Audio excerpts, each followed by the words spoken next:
The tragic day is February 25th, 2025.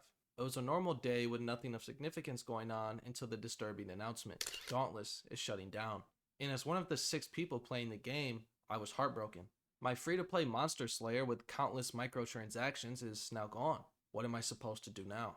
Then it hit me. A game that's exactly like Dauntless called Monster Hunter comes out just 3 days later. What a coincidence. And as a fan of the underappreciated film that was Monster Hunter, I decided to give it a chance. So as a broke college student, I dug into my weekly grocery money and paid the $70. So here's a Dauntless player's review of Monster Hunter Wilds in 3 minutes. So the game starts and the Flying Dutchman is going to the desert. Then we design our hunter. Under the impression we are going to be pirates, I chose to follow a Blackbeard aesthetic, and apparently we have a cat as a sidekick. So after choosing an appropriate and totally relevant name, we set out. Now the story is extremely uninteresting. Basically, there's a boy who just lost his family to a monster and now wants revenge. Definitely an original and not overused idea. So I just skip all the cutscenes. But who really cares about all that when we just want to hunt some monsters? Eventually, we get a weapon from the double list compared to Dauntless, and even get our own pigeon. With Big Perp at my side, we are now ready to hunt some monsters. Now I'm only about 10 hours into the game, but the monsters here aren't really visually appealing. Something I think Dauntless has them beat at, but they make up for it in gameplay. Now there's a couple of plain monsters for sure, but there's also some really good ones. My favorite is the Crystal Rock Spider, and my favorite boss fight is the Alpha Beaver Bear. The environment synergizes so well with their fights, something that is lacking in Dauntless, and it really helps that they have good gear. I typically don't care for armor stats. As long as it looks cool, it's good for me. My hunter looks like a member from the Creed, and my cat is a Barney and Friends reject. I like the early game elemental weapons. I currently use a thunder-based bug spear, and the combat is extremely fun. I enjoy skywalking over monsters and the mount mechanic, which isn't present in Dauntless. My hunter spins around like a Beyblade, dealing massive damage with sparks flying. It's pretty fun. My only problem is I wish I could upgrade my chakra beetles, but I guess that's for later in the game. The best part though, and what led to me buying the game, is crossplay. A lot of my friends play Monster Hunter on PC, and because my PC runs like a garage sale mini fridge, I could never play with them. But now I can, and it's extremely fun just ganking the monsters with friends. So how would a Dauntless player rate Monster Hunter? On a scale of 1 through 10, I would give it an 8. If you and your friends are looking for a game to play, give it a shot. It might be early, but this could be a candidate for Game of the Year.